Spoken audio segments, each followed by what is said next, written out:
Dani tak pernah menyangka hidupnya akan berubah hanya dalam satu malam. Malam ketika ibunya menatapnya dengan mata sembab dan memohon hal yang tak pernah ia bayangkan. Menikahi seorang janda 2 anak demi menutup utang keluarga.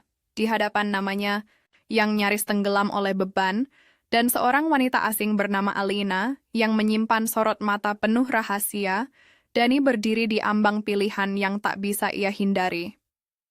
Tapi benarkah pernikahan itu hanya soal pengorbanan? Atau ada sesuatu yang jauh lebih dalam menunggunya di balik senyum tenang wanita itu? Sebuah pernikahan terpaksa atau awal dari rahasia yang tak terduga? Like dan subscribe untuk mengikuti kisah Dani dan Alina sampai akhir. Langit senja di kampung itu terlihat muram, seakan ikut merasakan duka yang masih mengendap di rumah kecil di ujung jalan setapak. Daun-daun kering berjatuhan di terpa angin sore, berserakan di halaman seperti kenangan yang belum sempat dibereskan. Di dalam rumah, Dani duduk terpaku di bangku reot warisan ayahnya, menatap kosong ke arah foto keluarga yang kini terasa seperti potongan masa lalu yang tak lagi utuh. Sejak kepergian ayahnya 2 bulan lalu, hidup Dani berubah total. Ia tak lagi punya arah. Usianya baru 20 tahun, terlalu muda untuk menanggung dunia yang tiba-tiba berat di pundaknya. Apalagi saat mengetahui bahwa ibunya terlilit utang yang selama ini disembunyikan ayahnya demi menjaga kehormatan keluarga. Maafkan Ibu Dani. Suara lirih ibunya memecah keheningan sore itu. Dani menoleh, menatap mata ibunya yang sembab. Perempuan itu kini tampak jauh lebih tua dari usianya, dengan garis-garis kecemasan yang menghiasi wajahnya. Rambutnya yang dulu hitam legam kini mulai dipenuhi uban. Waktu dan beban hidup telah merampas keceriaan yang pernah ada. Ibu nggak pernah cerita soal utang ini. Kenapa ibu diam aja selama ini? Tanya Dani dengan nada yang tak bisa disembunyikan getirnya. Ibu pikir, setelah ayahmu pergi, semuanya akan selesai. Tapi ternyata penagih datang kemarin. Mereka kasih waktu sampai akhir bulan. Dani menunduk. Ia tahu waktu mereka tinggal sedikit. Uang di tangan tak sampai cukup untuk makan seminggu ke depan. Ia sempat berpikir untuk mencari kerja ke kota, tapi siapa yang akan menjaga ibunya? Lalu datanglah kabar itu. Tawaran tak terduga, datang dari seseorang yang tak pernah mereka duga. Bu Alina. Wanita itu tinggal tak jauh dari rumah mereka. Seorang janda berusia 32 tahun, dengan 2 anak laki-laki yang masih kecil. Kehidupannya tampak tenang, meski penuh batas. Ia jarang bersosialisasi, lebih banyak menghabiskan waktu di rumah. Suaminya meninggal beberapa tahun lalu, dan sejak itu, ia dikenal tertutup. Sore itu, Alina datang ke rumah mereka, mengenakan gamis abu dan kerudung biru muda, sikapnya lembut namun tegas. Aku tahu, ini mungkin terdengar aneh, katanya, membuka percakapan. Tapi aku ingin menikah dengan Dani. Suasana seketika membeku, ibunya tersedak air minum, Dani membatu. Bu, Alina, maksudnya? Tanya ibu Dani, nyaris berbisik. Alina menarik napas panjang. Aku butuh seseorang untuk mendampingi hidupku, untuk menjadi ayah bagi anak-anakku. Aku melihat Dani, dan aku percaya dia punya hati yang tulus. Dani tak bisa bicara. Rasanya seperti dunia sedang mempermainkannya. Ia belum selesai berkabung, belum sempat menentukan arah hidup, dan kini seseorang datang melamarnya. Alina menatap langsung ke matanya. Aku tahu kamu sedang kesulitan. Kalau kamu bersedia, aku akan membantu lunasi semua utang ibumu. Diam. Tak ada suara selama beberapa menit setelah itu. Hanya detak jantung Dani yang berdentum lebih keras dari biasanya. Kenapa saya? Akhirnya ia bertanya, pelan namun jelas. Karena aku melihat kejujuran di mata kamu. Karena kamu belum terkontaminasi dunia luar. Dan karena kamu mungkin satu-satunya orang yang bisa menjaga anak-anakku tanpa pamrih. Dani kembali menatap ibunya. Perempuan itu menggeleng-geleng pelan, seolah tak percaya dengan apa yang terjadi. Tapi matanya penuh harap. Harapan akan sebuah keajaiban yang mampu menyelamatkan hidup mereka. Malam itu Dani tidak tidur. Ia duduk di beranda sampai fajar menyingsing, memikirkan keputusan yang akan mengubah jalan hidupnya selamanya. Ia tahu, ini bukan tentang cinta, ini tentang tanggung jawab, tentang harga diri, tentang menyelamatkan ibunya dari kehancuran. Dan ketika matahari muncul dari balik bukit, Dani mengetuk pintu rumah Alina. Tangan dan hatinya sama-sama gemetar. "Aku terima, Bu," katanya lirih. "Aku akan menikah dengan ibu." Pernikahan mereka berlangsung sederhana, hanya disaksikan beberapa tetangga dekat dan penghulu desa. Tidak ada gaun mewah, tidak ada pesta, hanya akad singkat di ruang tamu rumah Alina, dengan sajadah sebagai alas dan suara doa mengalun lembut. Sebagai saksi, Dani duduk bersimpuh di hadapan Alina yang kini resmi menjadi istrinya. Hatinya berkecamuk, seperti kapal yang baru saja dilempar ke lautan badai. Ia menunduk saat tangan Alina menyentuh kepalanya, mendoakan dengan suara yang nyaris tak terdengar. "Mudah-mudahan pernikahan ini jadi berkah, Dani." Ia tidak menjawab, hanya mengangguk kecil. Malam itu, setelah semua tamu pulang, Dani masuk ke kamar yang sudah disiapkan. Kamarnya sendiri. Kamar itu bersih, rapi, dan wangi, tapi tetap saja terasa asing. Tiba-tiba, Alina masuk. Ia membawa 2 cangkir teh hangat, meletakkannya di atas meja. "Kamu boleh tetap tidur sendiri, Dani. Aku nggak akan maksa. Aku tahu ini semua masih terasa canggung." Dani menatapnya. Wanita itu tampak begitu tenang, seperti sudah merencanakan semuanya dengan rapi. Tapi di balik ketenangan itu, Dani menangkap kilatan sedih di matanya. "Aku nggak ngerti, Bu. Kenapa ibu sampai sejauh ini? Saya cuma anak kampung biasa, nggak punya apa-apa." Alina tersenyum tipis. "Karena aku tahu, kadang orang yang nggak punya apa-apa justru yang paling berharga." Ada keheningan sejenak. "Dani," lanjut Alina, kali ini dengan nada lebih dalam, "aku belum cerita semuanya. Mungkin malam ini kamu harus tahu siapa aku sebenarnya." Dan malam itu, Alina mulai membuka sedikit tirai rahasianya tentang dunia yang belum pernah Dani bayangkan, tentang kekuatan dan luka yang selama ini disembunyikan, namun belum semuanya terungkap. Karena kisah ini baru saja dimulai, malam mulai turun dengan perlahan, menyelimuti rumah Alina dalam keheningan yang menyesakkan. Angin berhembus lembut dari celah jendela, membawa aroma tanah basah dan bunga melati yang ditanam Alina di sudut taman.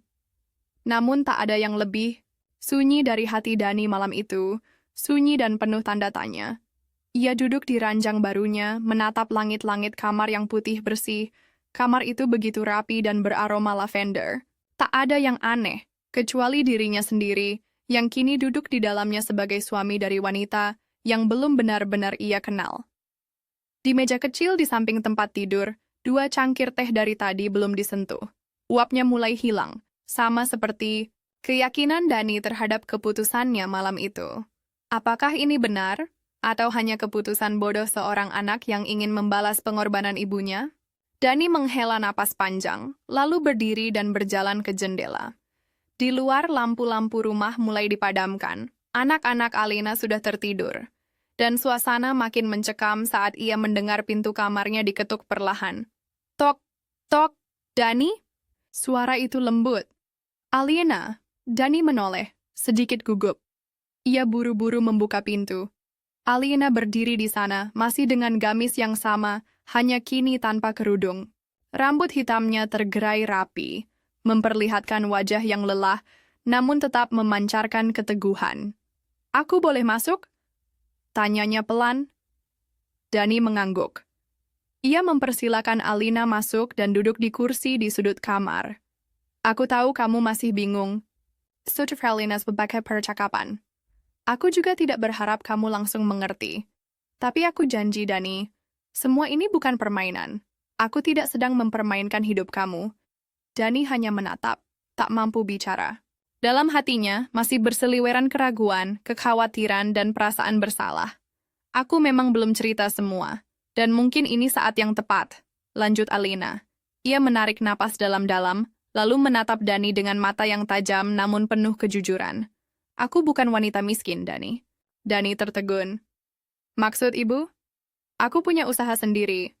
Bisnis kecil yang aku bangun sejak suamiku meninggal. Tapi tidak ada yang tahu, termasuk tetangga-tetangga di sekitar sini. Aku sengaja merahasiakannya. Dani menelan ludah. Kenapa harus disembunyikan? Karena orang selalu menghakimi, terutama perempuan, apalagi janda. Aku sudah cukup kenyang dipandang dengan tatapan rendah. Aku cuma ingin anak-anakku tumbuh tanpa beban, tanpa diberi label anak dari ibu kaya yang sendirian. Dani duduk perlahan di pinggir ranjang, mencoba mencerna setiap kalimat Alena. Aku nggak butuh suami yang akan mengambil alih hidupku, Dani. Aku butuh teman. Seseorang yang bisa hadir buat anak-anakku. Yang bisa berdiri di sisiku, bukan di atasku. Dani menunduk. Suara hatinya mulai bergemuruh. Ada sesuatu yang berbeda dari Alena. Wanita itu bukan hanya kuat, tapi juga penuh strategi. Ia bukan lemah, seperti yang banyak orang kira. Ia tahu apa yang dia lakukan, dan lebih dari itu, dia tahu apa yang dia butuhkan. Kenapa saya, Bu? Kenapa bukan laki-laki lain yang lebih berpengalaman? Tanya Dani pelan. Alena tersenyum. Karena kamu nggak punya apa-apa? Dani mengernyit, sedikit tersinggung. Bukan dalam artian buruk, jelas Alena cepat. Justru karena kamu datang dengan hati kosong. Kamu belum diracuni ambisi dan keinginan-keinginan yang tidak tulus. Kamu masih jujur, dan aku butuh kejujuran. Itu. Diam. Hanya terdengar detik jam yang menggema di dinding. Kalau kamu masih ingin mundur, Dani, pintu masih terbuka, kata Alena akhirnya. Aku tidak akan menyalahkan kamu. Dani mengangkat wajah. Ada pergolakan besar dalam dirinya. Ia ingin bertanya, ingin protes, ingin menolak. Tapi di sisi lain, ada suara dalam hatinya yang mengatakan, tetaplah di sini. Bahwa mungkin ini bukan sekadar pengorbanan. Mungkin ini permulaan dari sesuatu yang tak ia duga. Saya enggak akan pergi, ucap Dani pelan, tapi tegas. Alena menatapnya, sejenak terdiam. Lalu ia berdiri dan berjalan ke arah pintu. Makasih, Dani, katanya. Istirahat ya. Besok aku kenalin kamu sama dunia yang aku sembunyikan. Pintu ditutup perlahan, meninggalkan Dani dalam keheningan lagi. Tapi kini, keheningan itu berbeda, lebih dalam. Lebih penuh teka-teki. Ia tidak tahu apa yang akan ia temui esok hari. Tapi satu hal yang pasti, kehidupannya sudah bukan miliknya. Lagi. Ia kini bagian dari cerita besar yang belum pernah ia tulis, bersama seorang wanita yang penuh rahasia, namun mungkin menyimpan cinta yang tak terduga. Dan malam itu, untuk pertama kalinya sejak ayahnya pergi, Dani tertidur tanpa merasa kehilangan arah, meskipun ia belum tahu pasti kemana arah itu akan membawanya. Mentari pagi menembus kaca jendela dengan lembut, udara masih segar, embun belum sepenuhnya menguap. Di halaman belakang, terdengar suara burung-burung kecil berkicau, namun suasana dalam rumah justru terasa kaku. Dani berdiri di depan cermin, mengenakan kaos abu-abu polos dan celana kain seadanya. Ia menatap bayangannya sendiri, mata yang masih sayu dan wajah yang belum sepenuhnya percaya bahwa kini ia seorang suami dan seorang ayah. Iya, ayah tiri, gumamnya lirih. Tapi tetap ayah. Pagi itu adalah pagi pertamanya hidup serumah bersama Alena dan dua anaknya. Dani tahu, sejak akad itu diucapkan, hidupnya tidak akan pernah sama. Tapi ia tidak pernah menyangka bahwa perubahan itu akan datang secepat ini. Saat ia turun ke dapur, aroma tumisan bawang dan telur mulai memenuhi udara. Alena sudah lebih dulu bangun. Ia terlihat sibuk memasak sambil mengenakan celemek bermotif bunga. Selamat pagi, sapa Dani gugup. Alena menoleh, lalu tersenyum kecil. Pagi, Dani. Tidur nyenyak. Dani mengangguk. Lumayan, rumah ini tenang, ya? Semoga tetap begitu, jawab Alena sambil membalik telur di wajan. Duduklah, sarapan sebentar. Lagi siap. Belum sempat Dani menarik kursi, dua pasang kaki kecil terdengar berlari dari arah tangga. Mak, kakak rebut boneka Adit. Teriak suara seorang anak lelaki kecil yang tampak berumur 5 tahun sambil menunjuk kakaknya yang lebih besar 1 atau 2 tahun. Itu boneka aku duluan, balas si kakak dengan suara tinggi. Alena menoleh dengan suara lembut namun tegas. Kakak, Adit, sini duduk. Sarapan dulu. Kalau masih berantem, nanti nggak dapat puding. Dua anak itu langsung duduk, masih dengan wajah cemberut. Lalu pandangan mereka tertuju pada Dani. Diam, penuh penilaian. Dani merasa seperti seorang murid baru di sekolah yang duduk di depan guru wali kelas dan ditatap oleh semua teman sekelasnya. Itu siapa, Ma? Tanya si sulung dengan suara pelan, namun cukup jelas. Alina menoleh pada Dani sejenak, lalu menjawab sambil mengaduk teh. Itu Dani. Sekarang dia tinggal di sini. Dia suami Mama. Dani hanya mengangguk kaku. Ia tahu, ini akan sulit. Anak-anak, ini belum siap. Bahkan ia sendiri belum siap. Kamu bukan ayah kami, celetuk si sulung, polos tapi menusuk. Dani terdiam. Tidak marah. Tidak tersinggung. Hanya perih. Tapi ia mengangguk lagi. Iya, kamu benar. Aku memang bukan ayah kalian. Tapi, kalau boleh, aku pengen jadi teman kalian. Ucapnya sambil tersenyum kecil. Anak-anak hanya menatap tanpa respons. Tapi Alina, dari balik kompor, tersenyum tipis. Sebuah senyuman yang diam-diam memberi kekuatan. Hari-hari berikutnya berjalan tak mudah. Dani mulai membantu Alina di rumah. Kadang ia menyapu halaman, mencuci piring, atau sekadar menemani anak-anak. Bermain di taman belakang, tapi meskipun fisiknya hadir, hatinya belum sepenuhnya diterima, anak-anak masih memanggilnya Mas Dani. Mereka tak pernah memintanya membantu PR, tak pernah menggandeng tangannya saat menyeberang, bahkan menolak saat Dani mencoba membacakan dongeng sebelum tidur. Ayah yang dulu suka nyanyi sebelum tidur, kata si kecil suatu malam saat Dani mencoba duduk di ranjang mereka. Mas Dani nggak bisa nyanyi. Dani tersenyum pahit. Ya udah, mungkin malam ini kita dengar suara jangkrik aja ya. Mereka hanya menoleh sekilas, lalu menarik selimut masing-masing. Dani berjalan keluar kamar dengan napas berat.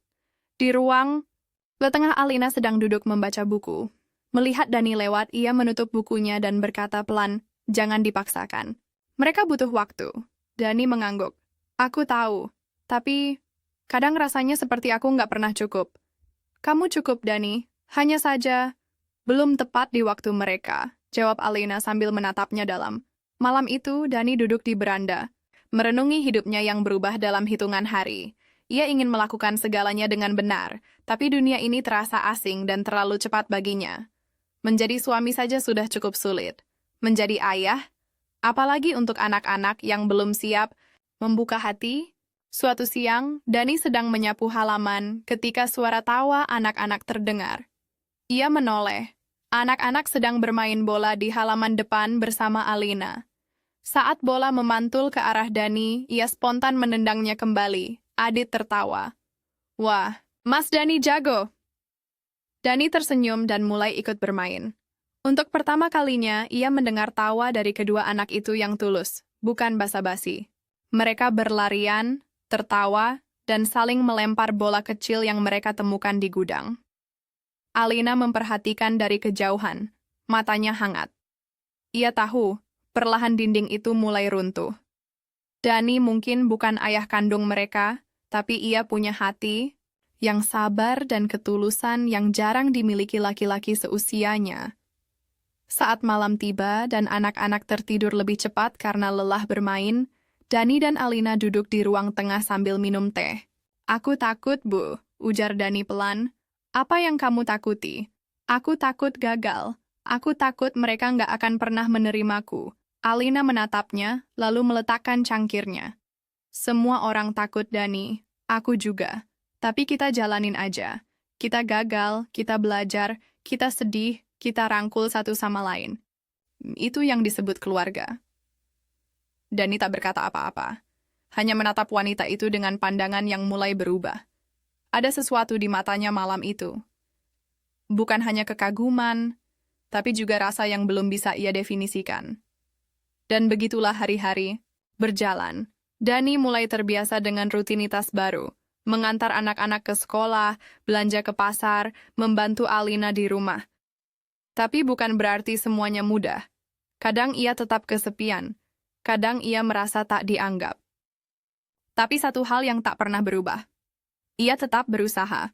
Hingga suatu hari, Alina mengajaknya ikut ke tempat kerjanya. Aku mau tunjukin sesuatu, katanya. Dan di sanalah, Dani berdiri di depan sebuah bangunan besar di tengah kota. Sebuah kantor berlantai 2 dengan plang besar bertuliskan AD Group. Dani mengernyit. Ini tempat ibu kerja? Alina hanya tersenyum. Nanti aku jelasin. Tapi untuk sekarang, kamu cukup tahu satu hal. Semua ini akan jadi bagian dari hidupmu juga. Dani menatap gedung itu dengan jantung berdebar. Ia belum tahu bahwa di balik dinding kaca itu tersimpan kebenaran yang jauh lebih besar dari apa yang pernah ia bayangkan. Dan dua dunia yang selama ini hanya berdampingan, kini mulai benar-benar bertabrakan. Dani tidak bisa berhenti memandangi bangunan yang berdiri kokoh di depannya. Plang bertuliskan AD Group terasa asing di telinga, namun begitu mencolok di pandangan. Alina hanya berdiri di sampingnya, mengenakan setelan formal berwarna biru. Tua, tampil begitu berbeda dari sosok ibu rumah tangga sederhana yang biasa ia lihat di rumah. Ibu, Dani membuka suara, namun ragu melanjutkan. Alina tersenyum kecil, lalu menepuk bahu Dani. Nanti aku jelaskan. Sekarang ikut dulu ya. Mereka masuk ke dalam gedung yang dipenuhi pegawai berseragam rapi. Beberapa orang memberi salam hormat pada Alina. Dani memperhatikan satu persatu mereka dengan heran, karena setiap orang yang menyapa menyebut Alina dengan sebutan Bu Direktur. Bu Direktur? Bisik Dani, setengah tidak percaya. Alina hanya tersenyum tanpa menjawab. Ia terus melangkah menuju ruang kerja di lantai atas. Ruangannya luas, dinding kaca terbuka ke arah kota. Di dalamnya, ada meja kayu besar, sofa putih, dan rak buku yang tersusun rapi. Di atas meja, terletak beberapa berkas bisnis, laptop, dan foto Alina bersama kedua anaknya. Silakan duduk, kata Alina lembut.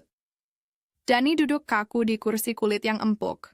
Ia belum bisa percaya bahwa wanita yang kini menjadi istrinya, yang tinggal di rumah sederhana dan bangun pagi untuk menyiapkan sarapan, ternyata adalah pemilik perusahaan. Kamu shock ya? Tanya Alina, sambil menuang air putih ke 2 gelas. Lumayan, jawab Dani jujur. Saya kira ibu kerja biasa. Semua orang juga kira begitu.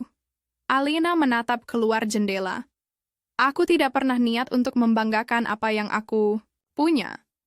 Justru aku ingin anak-anakku tumbuh dengan kaki mereka sendiri, bukan di bawah bayang-bayang kekayaan ibunya. Dani mengangguk pelan. Kali ini, rasa hormatnya tumbuh lebih dalam. Alina bukan hanya seorang ibu tangguh, tapi juga wanita cerdas yang tahu betul cara melindungi anak-anaknya dari luka dunia. Tapi kenapa saya? Kenapa bukan seseorang yang bisa mendampingi ibu di dunia bisnis ini juga? Tanya Dani, masih tak mengerti. Karena aku butuh seseorang yang tahu bagaimana cara mencintai dalam bentuk yang paling sederhana, jawab Alina pelan. Dan dari semua laki-laki yang pernah aku kenal, kamu satu-satunya yang enggak datang untuk mengambil. Kamu datang untuk memberi. Jawaban itu membuat Dani tercekat. Ia tidak pernah merasa sebagai seseorang yang istimewa. Hidupnya biasa-biasa saja.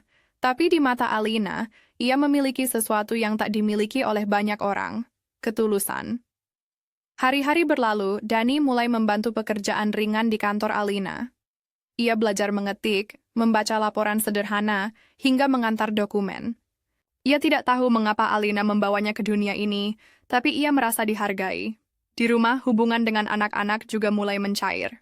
Adit mulai bercerita tentang teman sekolahnya, dan si sulung mulai mengajak Dani bermain game setiap malam minggu. Meskipun mereka masih belum memanggilnya ayah, Dani tak mempermasalahkan itu. Baginya, kedekatan yang tulus jauh lebih penting dari sekadar panggilan. Suatu malam, saat Dani sedang memperbaiki lampu teras yang mati, Alina datang dengan membawa segelas teh hangat. Kamu nggak perlu lakukan semua ini, katanya lembut. Dani menoleh, lalu duduk di pinggiran tangga teras. Saya cuman nggak bisa diam, Bu. Saya nggak bisa hidup tenang kalau tahu masih banyak yang bisa saya bantu. Alina duduk di sampingnya. Udara malam mulai dingin, tapi kehadiran mereka berdua membuat suasana hangat. Terima kasih, kata Alina pelan. Untuk semua hal kecil yang kamu lakukan setiap hari. Kamu nggak sadar, tapi setiap itu berarti buat aku dan anak-anak. Dani tersenyum, menunduk. Saya cuma pengin jadi bagian dari keluarga ini, Bu. Walaupun awalnya saya cuma numpang hidup.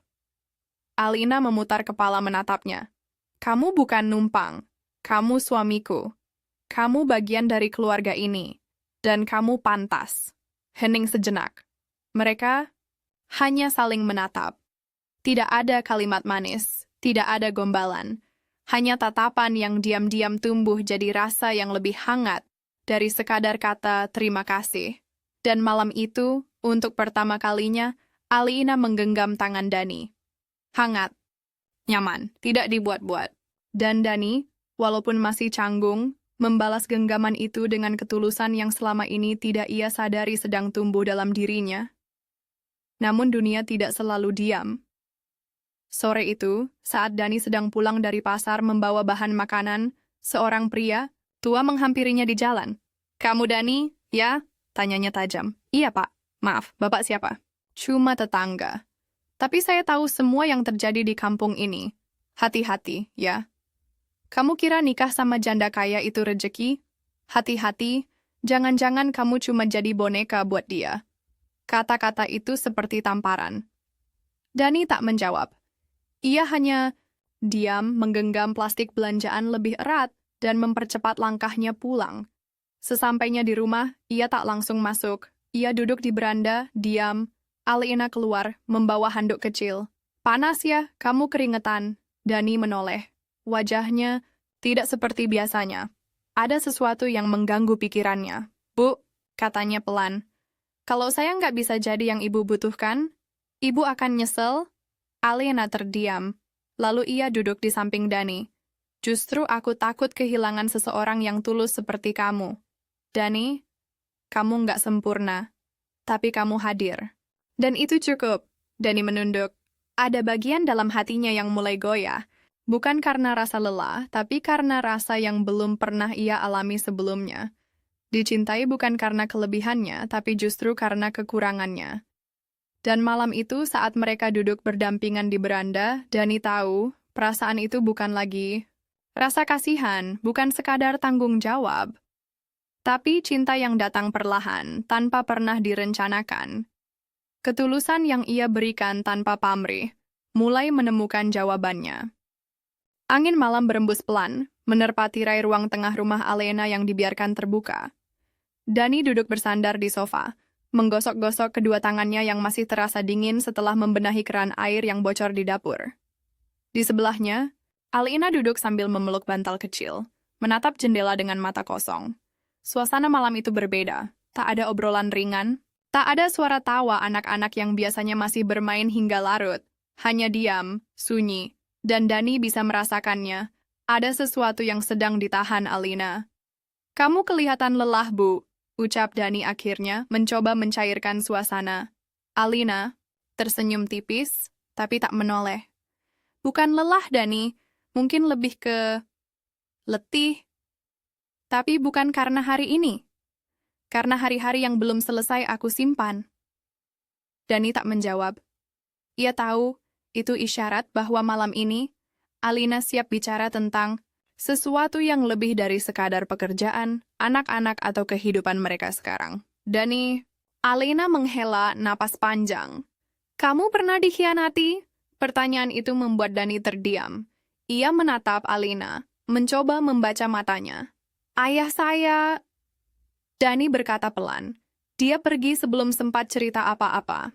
Tapi setelah kepergiannya, saya tahu dia nyimpan utang atas nama ibu. Nggak pernah bilang ke siapa-siapa. Saya nggak tahu itu bisa dibilang pengkhianatan atau bukan, tapi rasanya sakit. Alina menoleh, matanya lembab. Rasa sakit karena dikhianati itu beda. Rasanya seperti disayat dari dalam. Dan aku pernah merasakannya. Suasana menjadi hening kembali, tapi kali ini Dani tak tahan untuk diam. Kalau ibu siap cerita, saya dengar, katanya. Alina mengangguk. Perlahan, tangannya gemetar sedikit saat meraih gelas teh yang sudah dingin di meja. Aku menikah muda, umur 20 tahun. Suamiku Azam, Orang yang tampaknya baik, manis, pekerja keras. Kami menikah karena cinta, atau setidaknya begitu, yang aku kira. Dani menyimak, tak memotong. Selama 2 tahun pertama, semuanya baik-baik saja. Kami punya adik, lalu tak lama lahir kakaknya. Rumah kami kecil, sederhana, tapi penuh tawa. Aku pikir, aku hidup dalam cerita bahagia. Alina terdiam sejenak. Ia menatap tangan kosongnya, seolah sedang menggenggam masa lalu yang sudah tak bisa disentuh lagi. Sampai suatu hari aku menemukan ponselnya. Pesan-pesan dari perempuan lain, panggilan sayang, cinta, dan bahkan foto-foto yang enggak semestinya. Aku hancur. Dani menunduk. Perasaannya mulai ikut tergerus. Oleh cerita itu, aku konfrontasi dia. Awalnya dia menyangkal, lalu marah, lalu memukulku. Kata terakhir itu mengguncang Dani. Setelah itu, semuanya berubah. Dia mulai sering pulang larut, kadang mabuk, kadang datang tanpa alasan, lalu pergi seminggu. Aku tinggal sendiri, mengurus 2 anak kecil, sambil pura-pura tersenyum di depan tetangga. Dani mengepalkan tangan. Dadanya sesak. Akhirnya aku pergi. Diam-diam, aku bawa anak-anak, cari tempat kos kecil, mulai jualan kue, belajar desain dari tutorial internet. Dari situ aku bangun adik grup pelan-pelan, semua sendiri. Alina menatap Dani. Makanya, aku begitu selektif. Aku nggak mau sembarang laki-laki masuk dalam hidupku lagi. Tapi kamu, Dani, kamu datang dengan kosong. Tapi hati kamu penuh. Dani tak tahu harus berkata apa. Ia hanya menatap Alina, dengan rasa hormat yang kini berubah menjadi lebih dalam. Kagum. Sakit hati untuknya. Dan entah sejak kapan, perasaan ingin melindungi yang muncul begitu kuat. Maaf, kata Dani lirih. Maaf karena saya pernah ragu sama ibu. Saya pernah berpikir ibu cuma ingin suami pelengkap. Tapi ternyata ibu lebih kuat dari siapapun yang pernah saya kenal. Alina tersenyum. Senyum yang getir namun penuh kelegaan. Aku nggak kuat, Dani. Aku cuma terlalu sering dipaksa bertahan. Malam itu mereka tak banyak bicara lagi. Tapi kedekatan yang tumbuh di antara mereka terasa semakin nyata. Dani tahu, ia bukan hanya bagian dari hidup Alina sekarang, ia juga bagian dari proses penyembuhannya. Keesokan harinya, Dani bangun lebih pagi dari biasanya. Ia menyiapkan sarapan sederhana, roti panggang, telur dadar, dan teh manis. Alina, yang turun dari kamar dengan mata masih sayu langsung tertegun melihat meja makan yang sudah tertata rapi. Kamu bangun sepagi ini? Dani hanya mengangguk sambil tersenyum. Gantian saya yang nyiapin sarapan. Alina tertawa kecil. Tapi kamu belum bisa masak, kan? Bisa. Asal nggak ditanya rasanya, sahut Dani, membuat Alina tertawa lebih keras. Itu adalah tawa. Pertama Alina yang terdengar begitu lepas. Tawa yang mengisi ruang kosong dalam rumah mereka.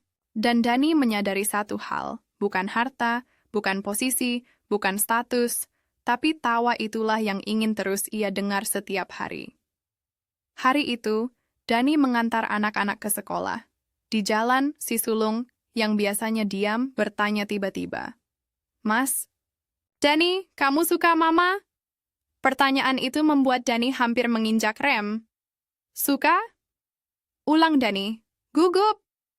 Iya. Mama sering senyum kalau Mas Dani ada di rumah. Dulu Mama nggak pernah senyum. Dani menatap anak itu dari kaca spion, lalu mengalihkan pandangan ke jalan. Ia tidak menjawab, tapi dalam hati, ia tahu jawabannya sudah jelas.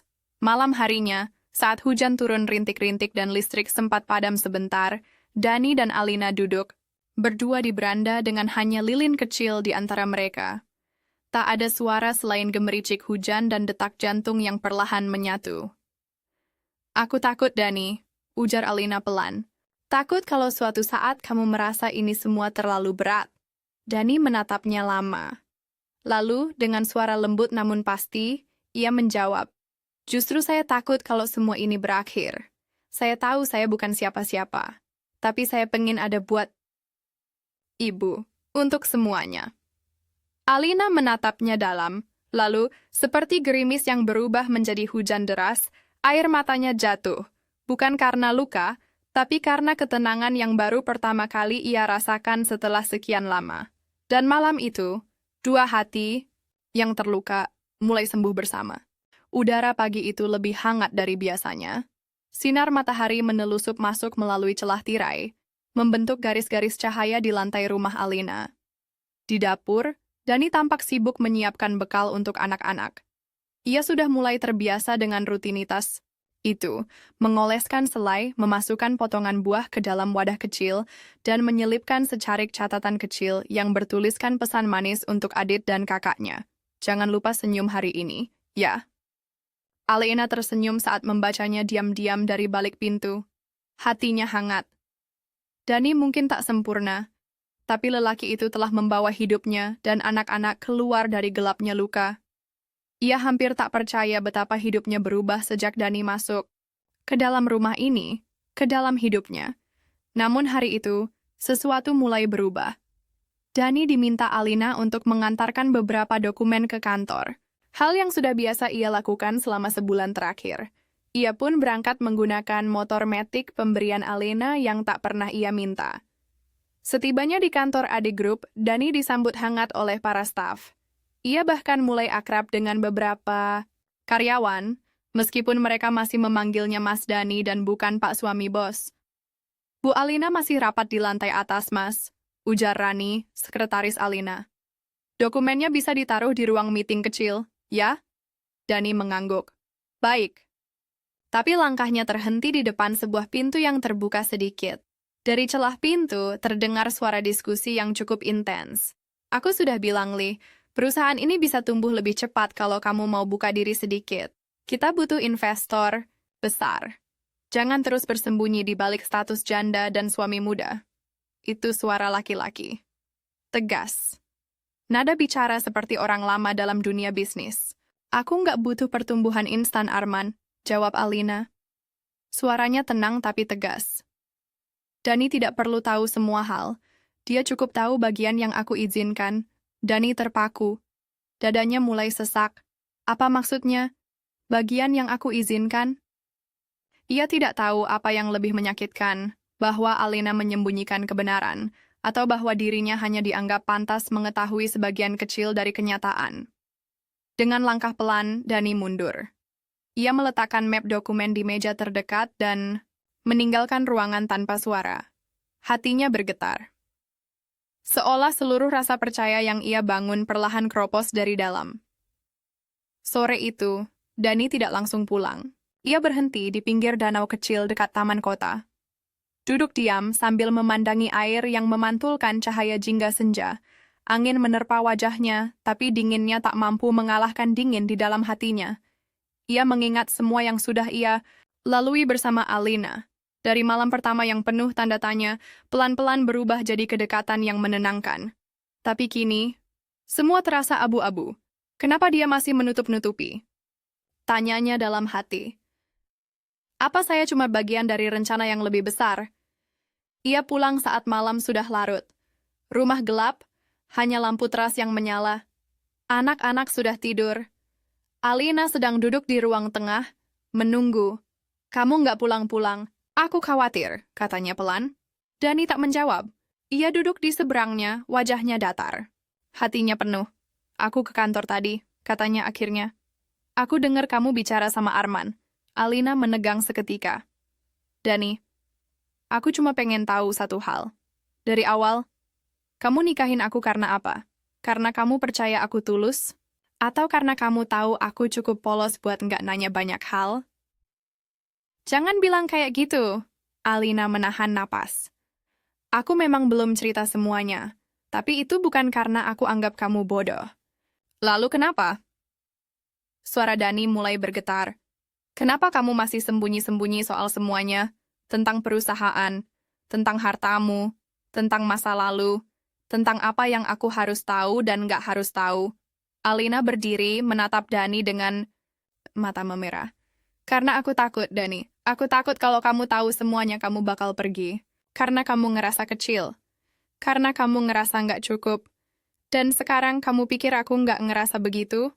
Suara Dani meninggi. Keheningan menggantung. Anak-anak terbangun sebentar, tapi kembali tidur setelah Alina menenangkannya. Setelah itu tak ada suara. Hanya jantung mereka yang berdentum kencang di dada masing-masing. Dani akhirnya berdiri. Aku butuh waktu. Alina tak menahannya. Hanya menatap punggung suaminya yang berjalan keluar rumah, lalu menutup pintu. Perlahan, malam itu Dani tidur di warung kecil milik sahabat lamanya. Ia tak bisa pulang, tapi juga tak tahu kemana harus pergi. Aku pikir kamu udah bahagia, Dan. Ujar temannya sambil menyeduh kopi. Kamu kelihatan bahagia sejak nikah sama Bu Alina. Dani hanya tersenyum miris. Kadang cinta datang dengan paket lengkap. Tapi nggak semua paket itu bisa kita buka sekaligus. Keesokan harinya, Dani tak pulang. Ia mematikan ponsel. Ia ingin berpikir. Ia ingin menenangkan diri. Tapi di rumah, Alina mulai cemas. Anak-anak bertanya kenapa Dani tidak pulang. Alina hanya menjawab, Mas Dani lagi kerja keluar kota. Malam itu, Alina duduk sendiri di beranda, memeluk jaket Dani yang tergantung di belakang pintu. Air, matanya jatuh tanpa suara. Aku nggak ingin kehilangan kamu, Dani. Beberapa hari kemudian Dani kembali. Bukan untuk bertemu, tapi untuk mengambil pakaian. Namun di halaman, ia disambut oleh Adit yang langsung memeluk kakinya. Mas Dani jangan pergi. Kakak sedih. Aku juga. Dani membeku. Dalam pelukan anak itu, ada kejujuran yang tak bisa dilawan oleh logika manapun. Alina muncul dari balik pintu. Matanya sembab, tapi langkahnya tegas. Aku nggak akan memaksa kamu tinggal, Dani. Tapi aku mohon, jangan pergi tanpa bicara. Dan untuk pertama kalinya, Dani melihat Alina bukan sebagai wanita kuat yang tahan segalanya, tapi sebagai manusia yang juga takut kehilangan. Dan di titik itu, Dani sadar. Mungkin ia memang disembunyikan dari beberapa kebenaran. Tapi ia juga tahu, Alina tidak sedang memanfaatkannya. Ia hanya takut dicintai dengan cara yang salah. Dan ketakutan itu ternyata sama dengan yang ia rasakan. Langit mendung menggantung rendah di atas rumah Alina. Seolah-olah semesta tahu bahwa hari itu akan membawa badai. Bukan hanya di langit, tapi juga di hati mereka. Dani belum sepenuhnya kembali ke rumah. Setelah seminggu pergi, ia memang datang dan menginap semalam untuk menenangkan Adit dan kakaknya, tapi masih belum berbicara banyak dengan Alina. Hubungan mereka seperti jembatan yang belum sepenuhnya runtuh, tapi retaknya sudah cukup dalam. Pagi itu, Alina menerima telepon yang membuat tubuhnya menggigil. Li, ini aku, Faiz. Suara di seberang terdengar berat. Alina menutup mata sejenak. Nama itu adalah nama yang sudah ia kubur bertahun-tahun lalu. Untuk apa kamu nelpon aku, Faiz? Tanyanya dingin. Aku di Jakarta. Aku ingin bertemu. Ada yang harus kita bicarakan tentang masa lalu. Dan anak-anakmu. Alina mematung. Kamu nggak punya hak bicara tentang mereka. Aku ayah biologis Adit dan Aksa, Li. Jangan lupa. Itu. Klik. Alina menutup telepon tanpa sepatah kata. Tangannya gemetar. Jantungnya berdetak liar. Pria itu, Faiz, lelaki yang pernah ia cintai, suami sah yang menghilang tanpa kabar, dan ayah dari anak-anaknya, kini muncul kembali setelah lebih dari 5 tahun menghilang begitu saja. Alina tahu, kedatangannya tak akan membawa damai. Lelaki itu bukan tipe yang datang hanya untuk minta maaf. Dia datang karena ingin sesuatu. Di tempat lain, Dani menerima pesan dari seseorang yang tak ia sangka akan menghubunginya lagi. Dan, aku lihat fotomu di Instagram Adit. Kamu tinggal di rumah Bu Alina sekarang? Kamu beneran nikah sama dia? Itu dari Livia, teman SMA yang pernah ia sukai diam-diam, yang kini sudah menjadi model sukses dengan pengikut ribuan di media sosial. Livia dulu tak pernah melihat Dani, tapi kini justru ia yang datang menghampiri. Kamu ada waktu buat kopi? Sore ini, aku kangen ngobrol. Jujur aku kaget banget lihat kamu. Hehe, Dani menatap layar ponselnya lama. Ia tahu apa yang harus ia lakukan. Tapi di hatinya, ada rasa ingin didengar, ingin dimengerti, apalagi setelah semua yang terjadi dengan Alina. Alina tidak menceritakan soal Faiz pada Dani sore itu. Ia duduk di ruang tamu, mencoba menyusun kalimat, tapi suaminya bahkan tak berada di rumah. Dani, Belum pulang, ia bilang ingin menyendiri sebentar, tapi kenyataannya Dani sedang duduk di sebuah kafe di pusat kota, berhadapan dengan Livia. Livia tampak sangat berbeda dari gadis SMA yang dulu dikenalnya. Kini ia percaya diri, bicara dengan gaya santai namun memikat. Namun ada satu hal yang tidak berubah, senyumnya yang hangat. Dan Dani, untuk sesaat merasa nyaman di sana. Aku nggak percaya kamu nikah sama janda 2 anak, ucap Livia sambil tertawa kecil. Tapi kamu hebat dan serius. Nggak semua laki-laki punya nyali buat itu. Dani hanya tersenyum tipis. Kadang hidup nggak ngasih kita pilihan, tapi kalau kamu mau tahu, aku nggak nyesel. Livia menatap Dani dalam-dalam. Tapi kamu kelihatan capek, kayak kamu berusaha keras banget buat jadi laki-laki kuat. Kamu nggak harus selalu kuat dan... Perkataan itu menghantam titik lemah Dani. Untuk sesaat, ia hampir lupa bahwa ada wanita yang sedang menunggunya pulang. Bahwa ada anak-anak yang mulai menganggapnya sebagai ayah. Ia hanya duduk, tenggelam dalam perhatian yang nyaman dan kata-kata manis yang terasa seperti pelarian. Sementara itu, Alina berdiri di depan kaca kamar mandi, memandangi bayangannya sendiri. Apa aku terlalu keras sama dia? Bisiknya. Ia mencoba menahan tangis, tapi bayang-bayang masa lalu dengan Faiz terus menghantui pikirannya. Lelaki itu tidak hanya pergi meninggalkan luka, tapi juga membawa separuh jiwanya. Dan kini, ia datang kembali. Mengancam untuk mengambil sisa yang ia pertahankan mati-matian. Anak-anaknya. Malam itu, Alina duduk di ruang tamu, menunggu Dani. Jam menunjukkan pukul 10 malam. Dani baru datang pukul 11 lewat. Aku tadi mampir ke kafe, ucap Dani, sambil mengganti jaket. Alina hanya mengangguk, tapi tatapannya bertanya lebih dari itu. Ketemu siapa? Tanyanya pelan. Dani terdiam sesaat. Livia, teman SMA. Alina mencoba menelan rasa tak nyaman. Serius? Iya. Dia cuma ngajak ngobrol. Tanya-tanya kabar. Hening. Alina mengangguk lagi, lalu berdiri. Besok aku minta kamu temenin aku ke kantor pengacara. Dani menatap istrinya. Bingung. Untuk apa? Faiz datang lagi. Dani terdiam. Dia bilang mau ketemu anak-anak. Mau bicara soal hak asuh. Deg. Jantung Dani seakan berhenti berdetak sejenak. Kenapa kamu nggak bilang dari awal? Aku takut kamu makin jauh, bisik Alina. Dani menggeleng. Aku nggak bakal pergi cuma karena masa lalumu, tapi kamu harus jujur. Sekarang semuanya harus terbuka. Alina mengangguk pelan. Tapi dalam hatinya, ketakutan tak hilang, karena ia tahu. Faiz bukan hanya datang untuk anak-anak, dia datang untuk menghancurkan segalanya. Keesokan harinya, Dani duduk di ruang tamu rumah pengacara bersama Alena. Mereka mulai menyusun dokumen-dokumen penting tentang status anak-anak, surat perwalian, dan kemungkinan gugatan dari Faiz. Kalau dia datang dengan tuntutan hukum, kamu siap, Alina? Tanya pengacara mereka. Alina menggenggam tangan Dani erat. Selama Dani ada di sampingku, aku siap. Dan Dani, untuk pertama kalinya sejak mereka menikah, merasakan sesuatu yang lebih dalam dari sekadar tanggung jawab. Ia merasa dicintai. Bukan karena ketulusan semata, tapi karena keberadaannya kini berarti bagi Alina. Namun ia tahu badai sebelum benar-benar usai. Karena di tempat lain, Faiz duduk di mobilnya, menatap rumah Alena dari kejauhan. Dengan senyum licik, ia berkata pada dirinya sendiri, kita lihat, seberapa kuat pernikahanmu, Alena. Hujan deras mengguyur Jakarta siang itu.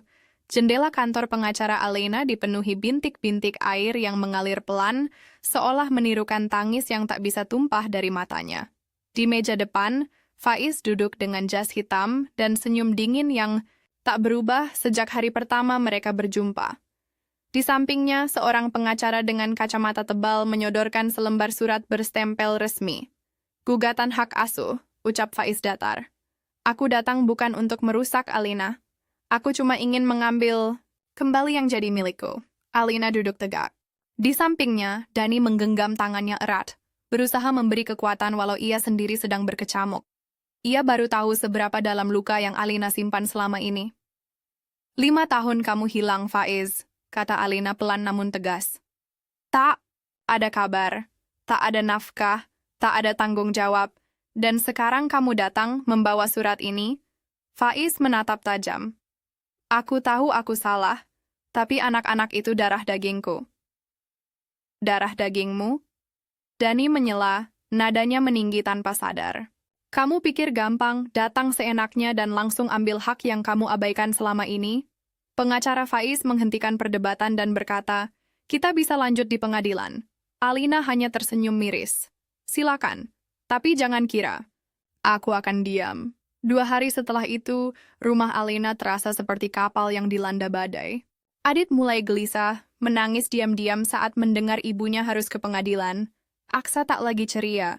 Mereka merasakan sesuatu yang salah, meskipun belum mengerti sepenuhnya. Dani ingin menenangkan mereka, tapi ia sendiri dihantui oleh ketakutan. Terutama saat Livia kembali menghubunginya.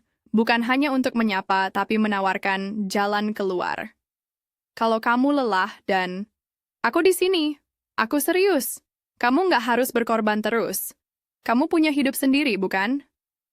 Pesan itu menghantamnya lebih keras dari yang ia kira. Dani duduk di kamar tamu malam itu, menatap langit-langit. Ia mencintai Alina, ia tahu itu. Tapi cintanya mulai digerus oleh rasa letih, tekanan, dan kenyataan bahwa hidupnya tak pernah sama. Sejak menikah, Alina masuk tanpa suara, duduk di ujung ranjang. Aku tahu ini berat, ucapnya. Dani hanya menoleh pelan. Kamu boleh pergi, Dan. Kalau kamu lelah, aku nggak akan tahan kamu. Dani mengernyit. Kamu ingin aku pergi? Bukan itu. Aku cuma nggak mau kamu tinggal karena merasa bersalah. Sunyi menggantung di antara mereka. Aku tinggal karena aku mau. Ucap Dani akhirnya. Pelan, tapi... Mantap, Alena menatapnya, matanya berkaca-kaca. Tapi aku manusia, Lina. Aku juga punya batas. Lalu kalau Faiz menang, kalau dia bawa anak-anak, apa kamu tetap di sini? Dani tak menjawab langsung. Dadanya sesak. Ia tidak sanggup membayangkan rumah ini tanpa suara tawa Adit dan Aksa. Aku nggak tahu, jujurnya. Tapi aku ingin berjuang. Alina menunduk. Air matanya jatuh, satu demi satu. Hari persidangan tiba. Ruang sidang itu dingin, dengan deretan bangku panjang dan aroma kertas tua. Hakim duduk di tengah, menatap tajam ke segala arah. Faiz berbicara lebih dulu. Ia menyusun kata-kata dengan rapi, membangun citra sebagai ayah yang menyesal, dan ingin memperbaiki kesalahan. Ia menyebut Alena keras kepala, terlalu ambisius, dan membatasi hak anak-anak untuk mengenal ayah kandung mereka. Alena berdiri. Wajahnya tegar, tapi suaranya bergetar. Dia pergi tanpa kabar selama 5 tahun. Aku bangkit sendiri, menata hidup dari nol, dan anak-anakku tumbuh dengan baik. Mereka tidak butuh ayah yang datang hanya untuk merasa benar. Hakim menoleh pada Dani. Saudara Dani, Anda bukan ayah biologis, tapi Anda tinggal bersama anak-anak itu. Apa yang ingin Anda sampaikan? Dani menatap semua orang di ruangan. Itu, wajah Faiz yang angkuh, Hakim yang datar, Alina yang penuh luka. Lalu ia menatap tangannya sendiri, yang gemetar, tapi tak lepas dari genggaman Alina. Saya bukan siapa-siapa saat masuk rumah itu, tapi anak-anak itu membuat saya berarti. Ia menarik napas, saya mungkin bukan darah daging mereka, tapi saya mencintai mereka, dan saya akan tetap ada di sana kalau mereka mau saya jadi ayah mereka. Sidang diskors, putusan belum keluar. Tapi malam itu Dani, Alina, dan anak-anak berkumpul di ruang keluarga. Mereka tidak bicara banyak, hanya duduk berdempetan, saling memeluk diam-diam, mendengarkan suara hujan di luar yang tak kunjung reda. Adit tiba-tiba bicara, lireh. Kalau ayah Dani pergi, Adit nggak mau tinggal di sini. Dani menoleh, terkejut. Adit sayang ayah Dani, bukan karena ayah beli mainan, tapi karena ayah peluk Adit tiap malam. Alina menangis. Dani menunduk, lalu meraih Adit ke pelukannya. Ayah, nggak akan pergi, bisiknya. Aksa merangkak ke pelukan mereka, ikut memeluk. Dalam kehangatan itu, Dani tahu dia tidak lagi sendiri, dan dia tidak bisa lari, bahkan kalaupun hidupnya dulu lebih ringan. Karena sekarang, cintanya bukan hanya milik Alena, tapi juga milik dua anak yang memanggilnya ayah dengan seluruh harapannya. Sudah seminggu berlalu sejak sidang terakhir. Hari-hari berlalu seperti kabut tipis yang menggantung di antara kecemasan dan harapan.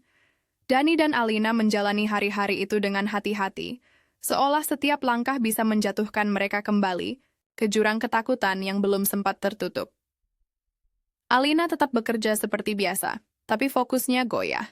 Ia pulang lebih cepat, lebih sering menatap wajah anak-anaknya saat tidur, mencium mereka tanpa suara, dan menggenggam tangan Dani dengan erat saat malam tiba. Seolah-olah waktu adalah musuh, dan cinta harus terus dikejar agar tak tertinggal. Dani, yang selama ini mencoba kuat, mulai menyadari satu hal yang tak ia sangka sebelumnya. Ia takut kehilangan. Bukan lagi karena rasa tanggung jawab atau kasihan, tapi karena cintanya telah tumbuh lebih dalam dari yang ia sadari. Rumah ini bukan sekadar tempat singgah, ini sudah menjadi hidupnya. Suatu sore, Dani duduk di teras rumah, ditemani suara azan maghrib yang menggema dari kejauhan. Adit duduk di pangkuannya, membawa buku cerita yang biasa mereka baca sebelum tidur. Tapi kali ini, Adit tidak meminta dibacakan. Ayah Dani, besok hakim kasih keputusan. Ya, Dani mengangguk pelan. Kalau ayah Adit yang lama bawa Adit pergi. Ayah Dani ikut? Pertanyaan itu membuat dada Dani seperti diremas. Ia menatap mata anak itu dalam-dalam. Kalau Adit mau ayah ikut, ayah akan ikut kemanapun Adit pergi. Adit tersenyum. Adit nggak mau pergi. Adit mau di sini aja. Sama mama, sama Aksa, sama ayah Dani. Dani memeluknya erat. Kali ini, tak ada kata-kata. Hanya bisikan dalam hati. Tolong, jangan ambil keluarga ini dariku. Keesokan paginya, kabar dari pengadilan datang dalam bentuk amplop besar berwarna coklat. Bukan surat biasa, bukan juga jawaban sederhana. Alina hampir tak sanggup membuka segelnya. Tangannya gemetar, dan Danilah yang akhirnya merobek kertas itu perlahan. 1 halaman, 10 paragraf, keputusan akhir. Setelah membaca dengan seksama, Dani menutup surat itu dan menatap Alina yang duduk terpaku di depannya. Kita menang, Lina. Suara Dani nyaris tak terdengar, tapi cukup untuk membuat Alina berdiri dan memeluknya erat. Tubuhnya gemetar, dan kali ini bukan karena takut, tapi karena lega. Anak-anak tetap tinggal di sini. Faiz tidak mendapatkan hak asuh. Tambah Dani. Alina menggigit bibirnya. Apa dia bakal berhenti ganggu kita? Dani menghela napas. Nggak ada yang bisa jamin, tapi sekarang kita punya kekuatan hukum. Dan yang paling penting, kita nggak lagi sendiri. Hari itu rumah Alina terasa berbeda. Untuk pertama kalinya sejak mereka menikah, tawa terdengar dari pagi sampai malam. Adit dan Aksa berlarian di halaman. Alina memasak sendiri, dibantu Dani yang kikuk tapi berusaha. Mereka makan malam bersama, bukan hanya sebagai keluarga karena terpaksa, tapi karena mereka saling memilih. Dani tidak lagi tidur di kamar tamu. Dan bukan karena Alina memintanya, tapi karena malam itu, Alina menarik tangannya saat mereka sedang duduk di sofa, dan berkata, pelan gak tinggallah, jangan pergi lagi. Tak ada ciuman manis atau pelukan hangat malam itu.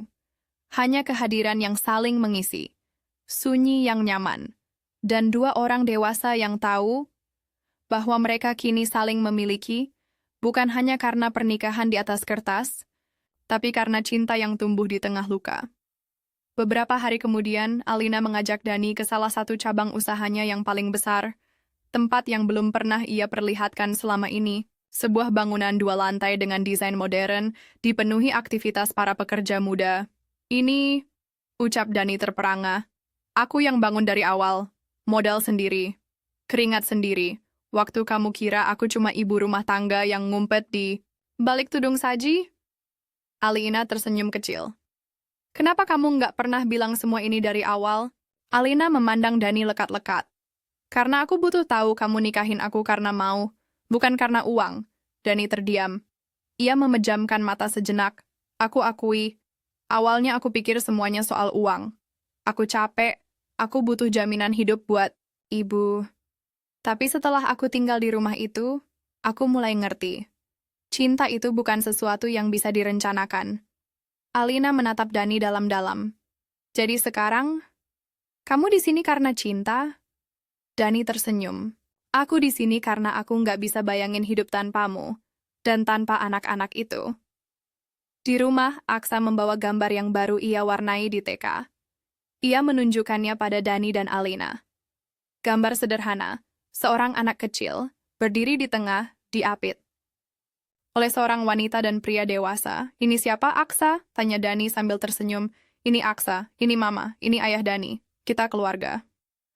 Alina menggenggam tangan Dani, dan untuk pertama kalinya sejak semua kekacauan itu dimulai, rumah kecil, mereka benar-benar hidup. Bukan karena sempurna, tapi karena cinta, akhirnya menemukan jalannya. 3 bulan telah berlalu sejak keputusan pengadilan menguatkan keluarga kecil itu. Waktu berjalan cepat, namun pelan-pelan juga menyembuhkan banyak luka. Dani dan Alina mulai membangun kembali rumah mereka bukan hanya dari dinding dan atap, tapi dari kepercayaan dan harapan yang dulu sempat retak. Dani kini lebih banyak terlibat dalam bisnis Alina. Ia belajar dari nol, tak malu bertanya, tak ragu salah. Ia tahu, dunia Alina adalah sesuatu yang besar, tapi ia tak ingin hanya menjadi penonton di samping wanita yang ia cintai. Ia ingin tumbuh bersama, dan lebih dari itu, ia ingin menjadi penopang, bukan beban. Setiap pagi, Dani mengantar Adit ke sekolah. Aksa selalu menangis karena belum bisa ikut, tapi Dani selalu menenangkannya dengan satu kalimat yang tak pernah gagal membuat bocah kecil itu tertawa. Nanti Aksa jadi bos, biar ayah jadi sopirnya. Di sisi lain, Alina tampak lebih tenang, lebih terbuka, dan lebih bahagia. Untuk pertama kalinya sejak pernikahan mereka, ia tak lagi merasa perlu menyembunyikan kelemahannya. Ia menangis di hadapan Dani ketika rindu almarhum ibunya. Ia bercerita soal rasa cemasnya menghadapi dunia bisnis. Ia bahkan pernah mengaku takut kehilangan Dani, tanpa perlu merasa lemah. Suatu malam Dani duduk di ruang kerja sambil membaca beberapa laporan keuangan. Ia belum mahir, tapi ia mulai terbiasa. Alina datang membawa secangkir teh. Mau istirahat sebentar? Dani tersenyum, meletakkan berkas di meja. Boleh. Mereka duduk di balkon belakang. Langit cerah malam itu, angin sejuk, dan aroma tanah basah masih tersisa setelah hujan sore tadi. Aku pikir hidupku akan tetap seperti dulu, kata Dani tiba-tiba. Lulus kuliah, kerja biasa, nikah sama perempuan seumuranku, punya anak dan selesai. Alina tertawa pelan.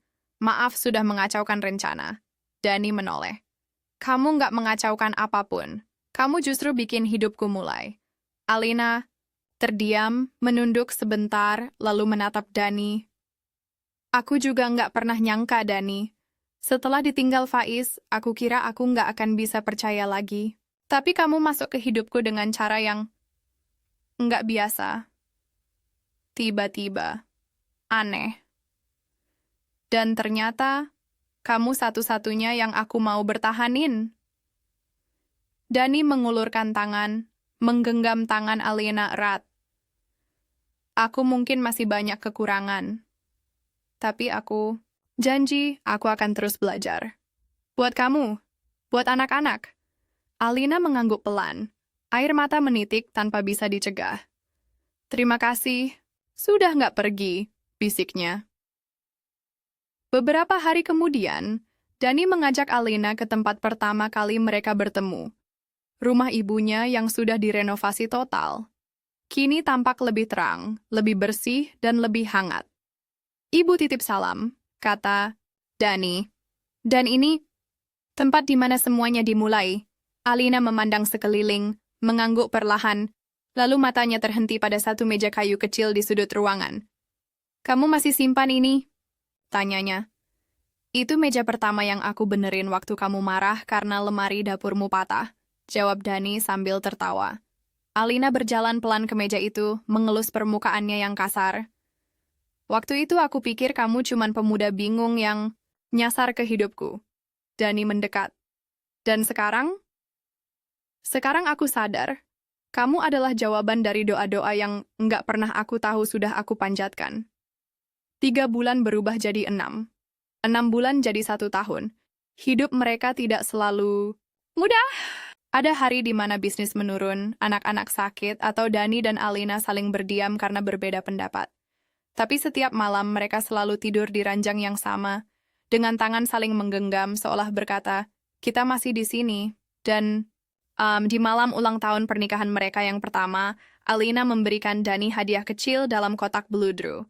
Dani membukanya pelan. Di dalamnya bukan perhiasan, bukan jam, tapi secarik kertas. Ia membaca pelan, selamat menjadi ayah untuk anak kita yang ketiga. Dani menatap Alina. Wajahnya membeku, antara syok dan haru yang sulit dijelaskan. Kamu serius? Suaranya bergetar. Alina mengangguk, senyumnya mengembang, penuh cinta. Dan malam itu, Dani menangis dalam pelukan wanita yang tak pernah ia rencanakan untuk dicintai, tapi kini tak bisa ia lepaskan dari hidupnya, karena cinta sejati memang tak pernah dimulai dengan rencana. Tapi ia akan selalu berakhir dengan pilihan, dan Dani memilih untuk mencintai Alina seumur hidupnya.